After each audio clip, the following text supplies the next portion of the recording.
Mais au sujet d'Israël, il dit « J'ai tendu mes mains tout le jour vers un peuple rebelle et contredisant ». Romains 10, 21. Le peuple d'Israël fut dispersé à cause de leur désobéissance à Dieu. Ils vivaient dans toutes les parties du monde.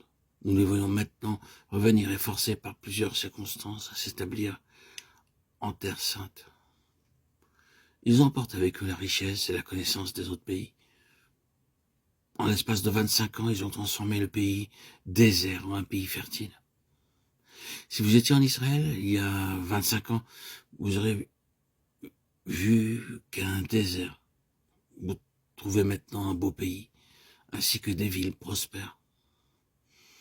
Ils construisent encore des bâtiments, des routes, des écoles, des universités. Ainsi, ils démontrent ce que bien avant la venue du Christ, les prophètes avaient dit, à savoir que le pays devenu désertique redeviendrait fertile. Ils ont soigneusement préservé les Écritures. J'ai passé quelques jours en Israël avec des croyants juifs.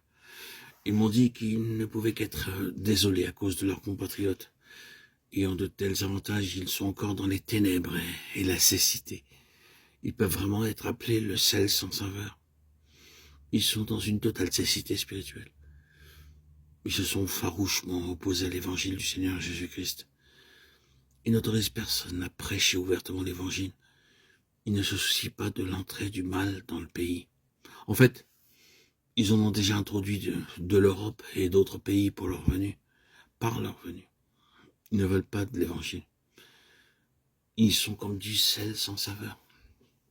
Travaillez, non pour la nourriture qui périt, mais pour celle qui subsiste pour la vie éternelle, et que le Fils de l'homme vous donnera, car c'est lui que le Père, que Dieu lui-même a marqué de son sceau. Jean 6, 27.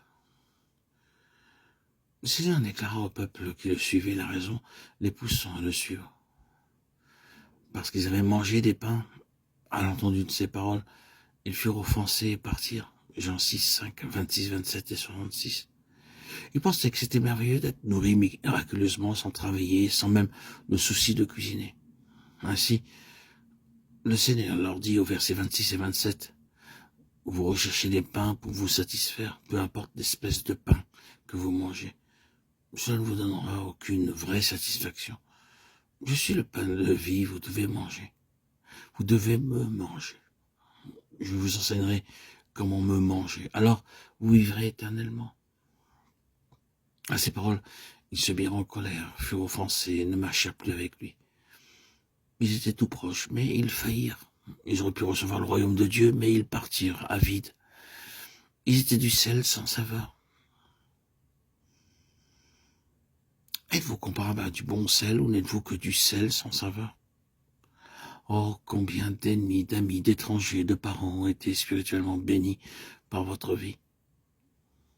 Nous, les prédicateurs, nous aimons le sel. Chaque fois que notre gorge s'enroue, nous utilisons du sel. Il n'y a rien de tel.